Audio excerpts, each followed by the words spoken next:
Tonight, I want to talk to you about violence in our cities and justice for our citizens. Two big issues that have collided on the streets of Los Angeles. First, an update on where matters stand in Los Angeles. 15 minutes ago, I talked to California's Governor Pete Wilson and Los Angeles Mayor Tom Bradley. They told me that last night was better than the night before.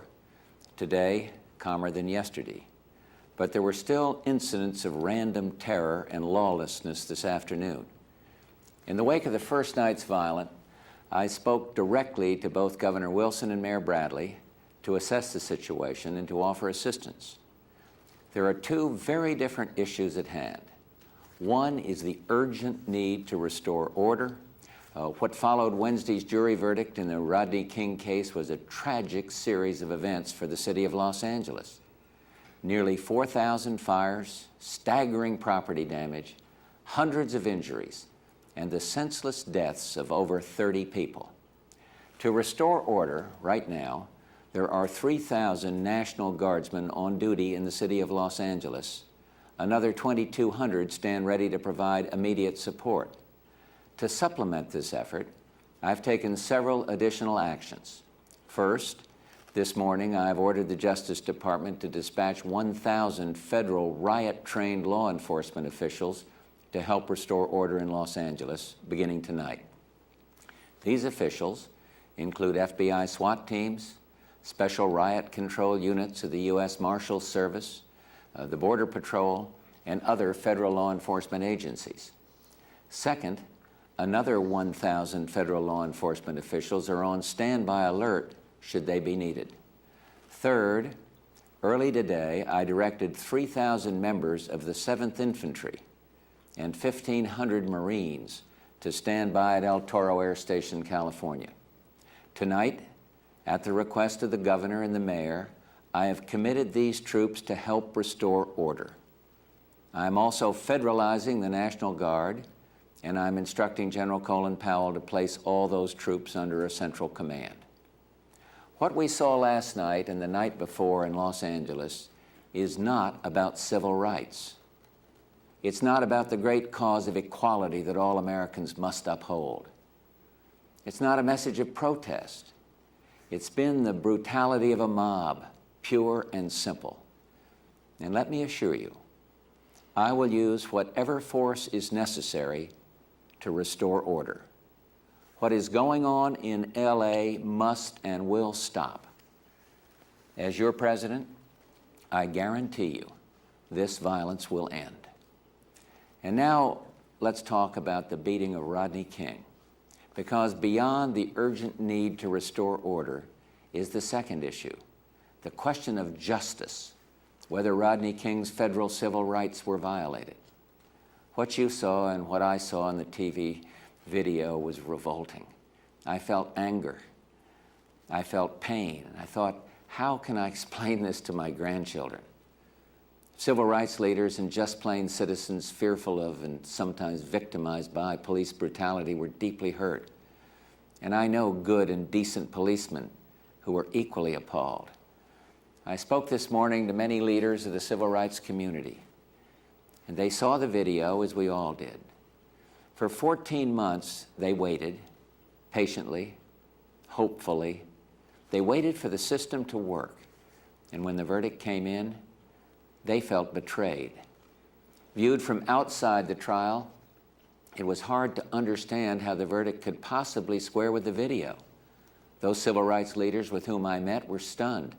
And so was I, and so was Barbara, and so were my kids. But the verdict Wednesday was not the end of the process. The Department of Justice had started its own investigation immediately after the Rodney King incident and was monitoring the state investigation and trial. And so let me tell you what actions we are taking on the federal level to ensure that justice is served. Within 1 hour of the verdict, I directed the Justice Department to move into high gear on its own independent criminal investigation into the case. And next, on Thursday, 5 federal prosecutors were on their way to Los Angeles. Our Justice Department has consistently demonstrated its ability to investigate fully a matter like this.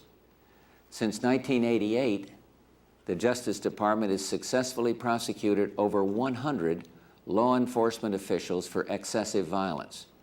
I am confident that in this case, the Department of Justice will act as it should. Federal grand jury action is underway today in Los Angeles. Subpoenas are being issued.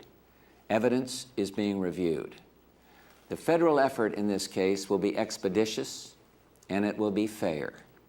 It will not be driven by mob violence, but by respect for due process and the rule of law. We owe it to all Americans who put their faith in the law to see that justice is served. But as we move forward on this or any other case, we must remember the fundamental tenet of our legal system.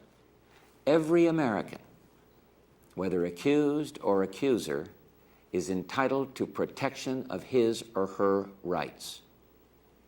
In this highly controversial court case, a verdict was handed down by a California jury.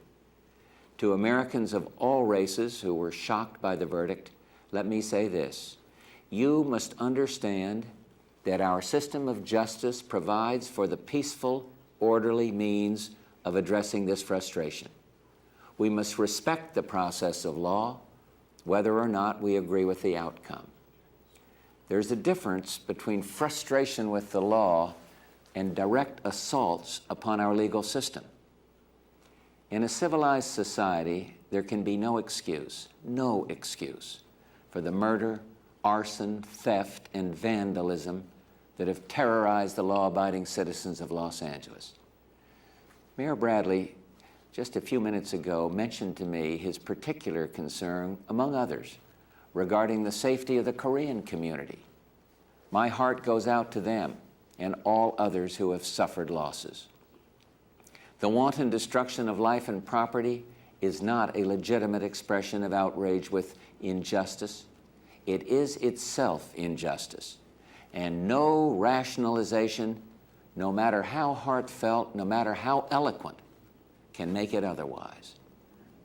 Television has become a medium that often brings us together, but its vivid display of Rodney King's beating shocked us. And the America it has shown us on our screens these last 48 hours has appalled us. None of this is what we wish to think of as American. It's as if we were looking in a mirror that distorted our better selves and turned us ugly. We cannot let that happen. We cannot do that to ourselves. We've seen images in the last 48 hours that we will never forget. Some were horrifying, almost beyond belief. But there were other acts, small but significant acts in all this ugliness that give us hope. I'm one who respects our police. They keep the peace. They face danger every day. They help kids. They don't make a lot of money, but they care about their communities and their country. Thousands of police officers and firefighters are risking their lives right now on the streets of LA, and they deserve our support. And then there are the people who've spent each night not in the streets, but in the churches of Los Angeles, praying that man's gentler instincts be revealed in the hearts of people driven by hate. And finally, there were the citizens who showed great personal responsibility, who ignored the mob, who, at great personal danger, helped the victims of violence regardless of race. Among the many stories I've seen and heard about these past few days, one sticks in my mind.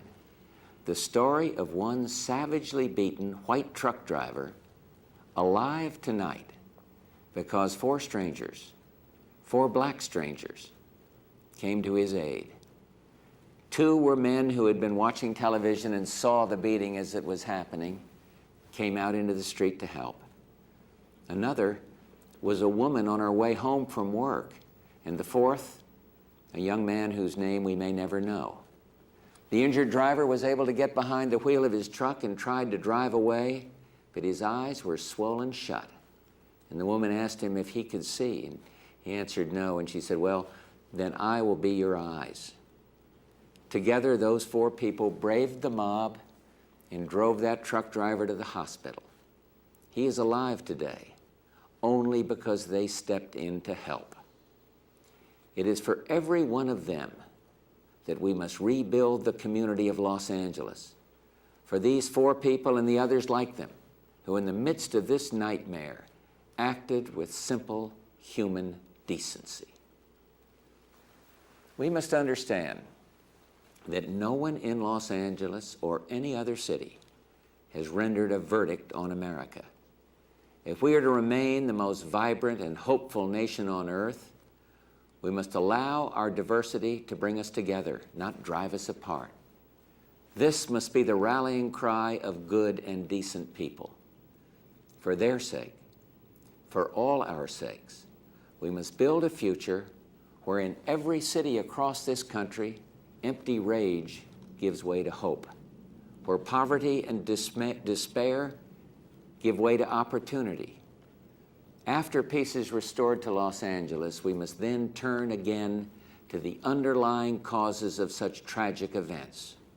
We must keep on working to create a climate of understanding and tolerance, a climate that refuses to accept racism, bigotry, anti-Semitism, and hate of any kind, anytime, anywhere. Tonight I ask all Americans to lend their hearts, their voices, and their prayers to the healing of hatred.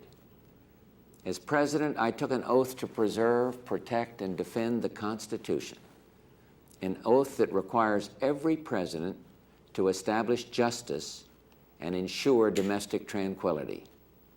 That duty is foremost in my mind tonight.